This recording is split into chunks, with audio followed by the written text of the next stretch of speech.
So, let's dive into this intriguing question. Was Jesus a vegetarian? It's really fascinating, especially when you look at the early sources that hint at a diet more about, well, ethical purity. Absolutely. Right off the bat, we know the canonical Gospels depict Jesus eating fish, even feeding fish to others. But then we stumble upon this whole alternate narrative, don't we? Exactly. And at the heart of that alternate narrative is Jesus' brother James, the just. There's this idea drawn from sources like Eusebius and Clement of Alexandria that James was a Yeah, strict that's so vegetarian. amazing. So, this isn't just about dietary choices, is it? It becomes a glimpse into a very different, more radical, early Christianity. Right, it's about more than just what they ate. James's vegetarianism, along with his entire ascetic lifestyle, no wine, no wool clothing, even no shaving, points to a larger ethical and spiritual framework.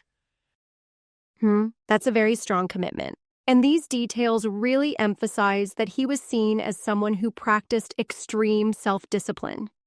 Now that makes us ask, if James took such a rigorous approach, could Jesus possibly have shared that same ethic? Precisely.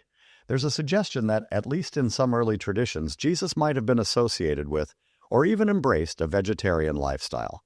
But then, you have accounts like the miracle stories where fish is featured, and it seems contradictory at first Yes, glance. it really is a fascinating contrast. It almost feels like there are two competing narratives about the historical Jesus. One portrays him as a sort of flesh eater, while the other, perhaps influenced by ethical and ascetic Jewish practices, suggests a more nonviolent, vegetarian figure. Right? It's like trying to untangle historical threads. And, the Gospel of the Ebionites gives us an intriguing perspective. In those fragments, Jesus reportedly rejects animal sacrifice and, by extension, meat consumption, which ties back into the idea of a nonviolent ethical message. It's all very thought-provoking. I've even heard that the term Nazarene, or the Nazarite tradition, played into this narrative. It wasn't just about being from Nazareth. It had deep ritual implications, right? Exactly. Being a Nazarene in this context meant a vow of abstinence. No wine, no animal products, and a kind of separation from interactions with the dead.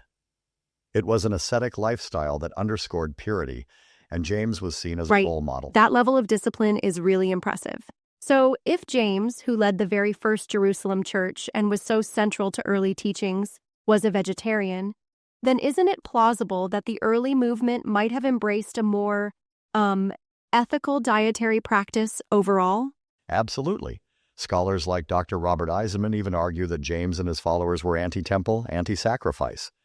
The idea being that true spirituality required a rejection of ritual sacrifice, including animal slaughter. That definitely paints a different picture of early Christianity. However, here's a little challenge. Many would say if Jesus ate fish, then he couldn't be a strict vegetarian. So, how do we reconcile this? Well, it's tricky. Some scholars suggest that the later gospel traditions, especially under the influence of Paul, might have shifted away from these earlier ascetic practices. It's almost like there was an evolution, moving from a strict ethical stance to a more accommodating Roman-friendly version. Yeah, that makes sense. It's like the original message was buried under layers of later interpretations. And even the miracle stories, there's a theory that the feeding miracles might have originally only included bread. The fish could have been added later to symbolize abundance, or even, perhaps, to downplay the vegetarian tendencies of the early movement. Exactly. The Didache, for instance, makes no mention of meat or fish in its rituals. It's just about bread and wine. That simplicity might hint at an original practice focused more on spiritual sustenance rather than physical. Interesting point indeed. And when you think about it, if Jesus and his early followers were indeed more aligned with nonviolence and ethical practices, then a vegetarian lifestyle fits right into that worldview. It's not just food. It's a statement against, violence and corruption. Yes, and that ties back neatly to how the early sects like the Nazarenes and the Ebionites saw themselves.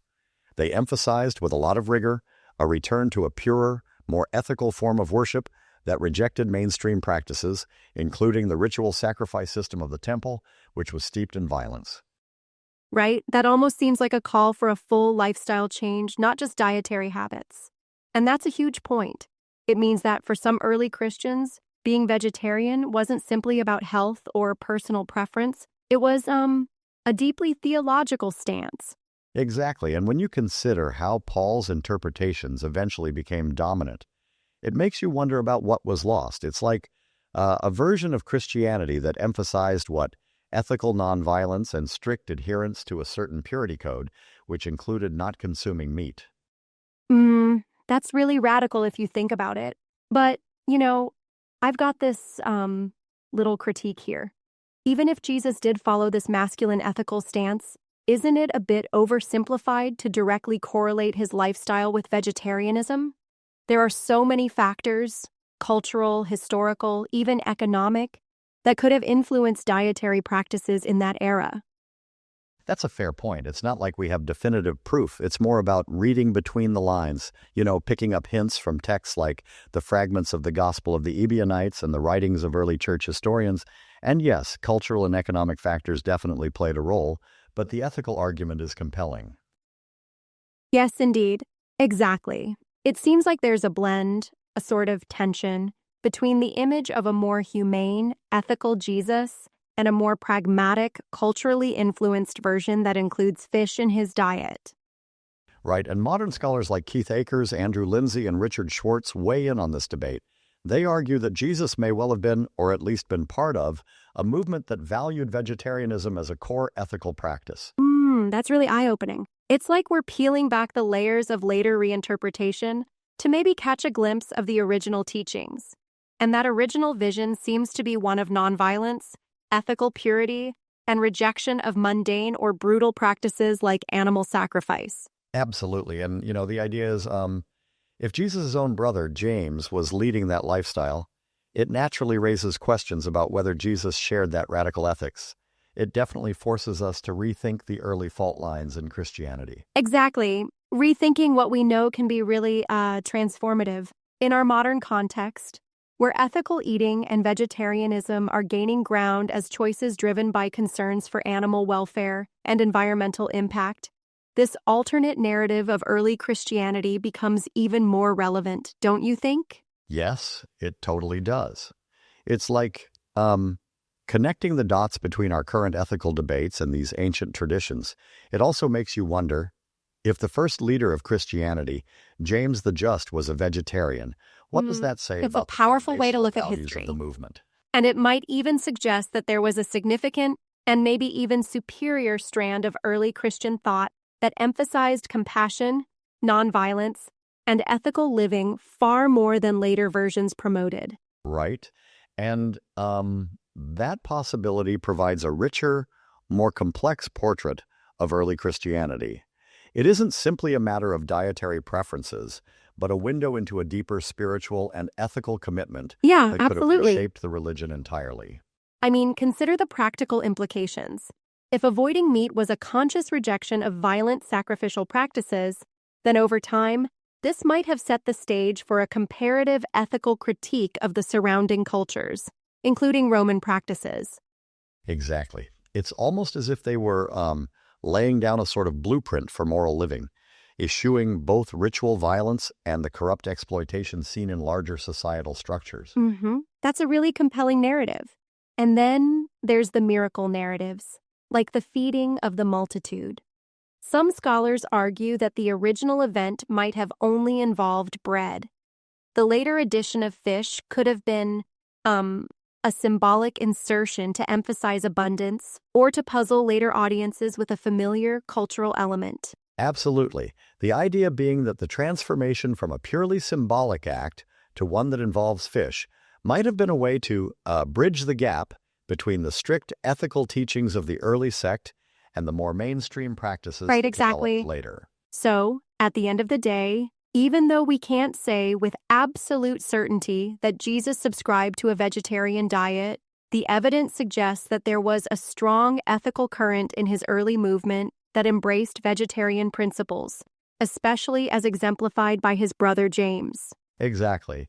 And this perspective not only challenges the more conventional portrayal of Jesus as a simple fish eater, but also opens up a larger discussion on how early Christianity, grappling with power, tradition, and the nature of sacrifice. Definitely an angle worth exploring. And to wrap things up, it seems that questioning the dietary habits of Jesus and James is more than a historical inquiry. It's a reflection on the foundational values of a movement that has evolved so dramatically over time. Right, it's like peeling back centuries of tradition to see a more raw, ethical foundation underneath. Whether or not Jesus was a strict vegetarian might never be totally resolved, but it sure invites us to consider what our spiritual and ethical commitments mean on a deeper level. Absolutely.